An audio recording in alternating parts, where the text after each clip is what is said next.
এই হচ্ছে আমার দিবাপির নতুন ব্রাঞ্চ সোদপুর। এদিকে এই যে এটা হচ্ছে district play ground, Panihati district. এদিকে সোজা ডানলপ, আর এটা আমাদের সোদপুর ক্রসিং।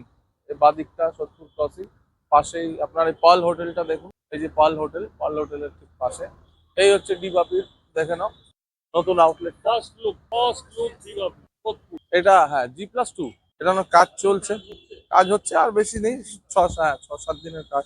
বলছি অভিষেক, হ্যাঁ এটা হচ্ছে কাউন্টার, রিসেপশন কাউন্টার। এটা অনলি ফর টেক হবে, ঠিক আছে? এটা তোমার ঢুকে, এটা লাউঞ্জ হয়েছে না, এটা ওয়েডিং লাউঞ্জ না। এখানে ধরো বার্থডে সেলিব্রেশন করলো কেউ পার্টি দিয়ে, হ্যাঁ। তো এটা এখনো চলছে কাজ, অনেকগুলোই বাকি আছে। এখানে মোটামুটি 15-16 জন বসার জন্য করেছে। এটা মানে একদম সেপারেট করা হয়েছে, হ্যাঁ একদম। এটা হচ্ছে ওয়েডিং রুমটা, এটা হচ্ছে তোমার হ্যাঁ ওয়াশিং, এটা হচ্ছে তোমার দেখো বসার জায়গা। এখানে মোটামুটি 70 জন তো আরামসে বসতে পারবে। এদিকে খেলার মাঠ, এটা মকটেল কাউন্টার। এখান দিয়ে তুমি মাঠটা দেখতে পাচ্ছ। এটা পানিহাটি ডিস্ট্রিক্ট প্লে। এর উপরে কিচেনটা, চলো তোমায় দেখাই এখন। এটার জন্য আমরা লেডিস এন্ড জেন্টস টয়লেটও পর্যন্ত করেছি। লেডিস জেন্টস টয়লেট আছে সেপারেট, একদম আলাদা। টোটালটাই এই যে লেডিস এন্ড জেন্টস টয়লেট কাজ চলছে। এটা এটা এটা আপনার জেন্টস, এটা লেডিস। এই জায়গাটা একটা আমাদের মানে এখানটা তো একটা কাউন্টার হচ্ছে, মানে এটা হচ্ছে টোটাল দুটো কাউন্টার। এটা হচ্ছে রেস্টুরেন্টের যে কাউন্টারটা, বিলিং এখানে হবে একটা, আর টেক আওয়ে যেটা ওটা। আর দেখুন হ্যাঁ এটা এটা লাইভ কিচেন, কাজ চলছে সব, এগুলো সব হয়ে যাবে। তন্দুর ভাট্টি ফাট্টি সব এসে গেছে, ঠিক আছে? এটা লাইভ কিচেন, এটা হ্যাঁ ইন্ডিয়ান চাইনিজ তন্দুরের জন্য এটা। আর বিরিয়ানির কাউন্টারের জন্য এটা হচ্ছে বিরিয়ানি হওয়ার জায়গাটা, হ্যাঁ বিরিয়ানির রান্নার জন্য। এই যে হ্যাঁ 3টে চুলো আছে, একটা দুটো তিনটে চুলো রয়েছে। কাঠে হবে, এর জন্যই তো এগুলো করা, কাঠে রান্না হবে।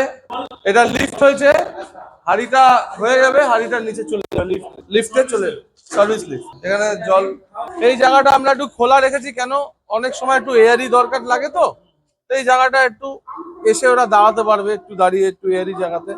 এই জন্য এই জায়গাটা আমি খোলা রেখে দিই, হ্যাঁ তাদের সাবোকেটেড যাতে না হয় সেই জন্য আমি এই জায়গাটাকে আমি এয়ারি রেখে দিই। তাতে ওদের কি হবে, অনেক সুবিধা হবে। অনেক গাড়ি পার্কিং দাদা একদম এই যে সার্ভিস রোড রয়েছে, পার্কিং ধরে পার্কিং নিয়ে কোনো অসুবিধাই হবে না। এটাও রয়েছে মানে এর জন্য। এই যে ফ্রিজ ডিপ সব রয়েছে। 10ই মে এগুলো সব কমপ্লিট হয়ে যাবে পুরো একদম। 20 দিন হাতে বাকি, ডে নাইট কাজ হবে।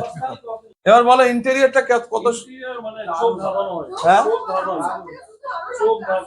মানে মানুষ যে মানে আমি এখানে দামটাও বাড়াবো না, আমি এটা মেনটেন করব যে আমি এত সুন্দর অ্যাম্বিয়েন্স করেছি বলে আমি রেট বাড়াবো, সেটা আমি করব না।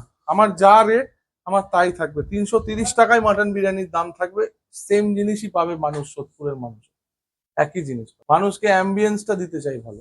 আমার কাছে যদি সুযোগ থাকে মধ্যমগ্রামে, আশা করি সকলের ভালোবাসা আশীর্বাদ থাকলে মধ্যমগ্রামটারও অ্যাম্বিয়েন্স আমি এরকমই বাড়িয়ে দেবো।